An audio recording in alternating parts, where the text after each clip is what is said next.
What do residents really expect when it comes to government services?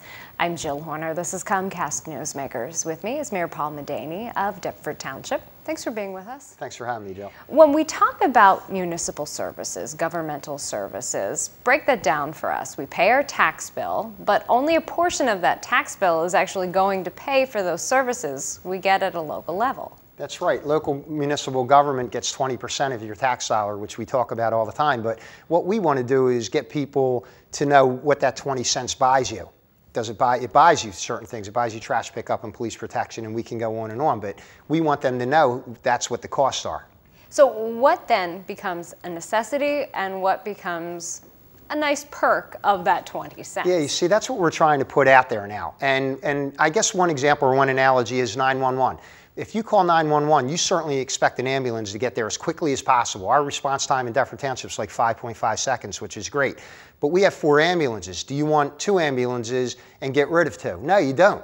We're not going to do that, and people don't want that. Do you want, if you call a police officer, do you want a police officer to show up if you see a suspicious character? Yes, you do. You know, that's a demand and that's a necessity. So there's certain necessities of local government and there's certain luxuries. And that's what everybody's going to have to start asking people, what's a luxury versus a necessity? So let's talk about some of those necessities. You mentioned police, you mentioned ambulance services. So 911 is something that obviously municipal governments have across the state are keeping. Right. But let's talk about some of the other things that you work to provide. Department of Public Works, you have a large amount of municipal roads within your community, but you provide trash pickup. Talk to us a little bit about some of the expenses that come with that. Yeah, our Public Works Department answers like over 7,000 calls a year.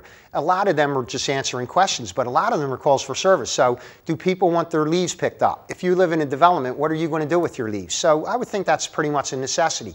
Do you want your branches picked up during a storm? Sure you do. You want the roads cleared.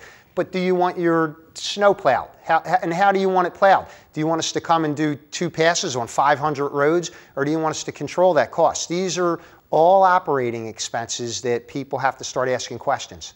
In addition to all of these costs, let's talk about some of the things that may be beyond your control at a local level. There are mandates that come down from the state, and all of these come with acronyms, as do many things in government. There's Oprah, there's COA. Talk to us about this and what this actually means for you at a municipal level. Well, broken down simply, it means money, and it means taxpayers' money, and regretfully, and we're trying to get the word out there, we want people to know what those acronyms mean. Still to this day, a lot of people don't know what COA is, even though it's in the paper all the time. They certainly wouldn't recognize OPMA, the Open Public Meetings Act, or OPRA, the Open Public Records Act. The Open Public Records Act costs township residents money. Now, is it a necessity? Sure it is. Everybody wants transparent government. Every local government official, especially in Deptford, we encourage open government. We want people to know what we're doing. We tell them, come and get our budget and read it and see what we're doing. But OPRA, just to use an example real quick, is completely, at times, out of control. Out-of-state people or businesses can Oprah Deptford Township, and a township clerk has to go in the basement and look for records that may take literally 16 hours, which is 2 days worth of work that we don't even know why they want it or if they're going to use it. And the other one we mentioned, COA, Council on Affordable Housing. Right, that's correct. And everybody hopefully has been reading about COA or heard about it, but there's a cost associated with COA that in most local municipalities is hundreds of thousands of dollars a year. All right, and just a few seconds left, but if people have concerns, you encourage them to reach out or come to meetings. Oh, absolutely. We always do. All right, thanks for being with us. Thanks, Jill. We've been talking with Mayor Paul Medany. I'm Jill Horner.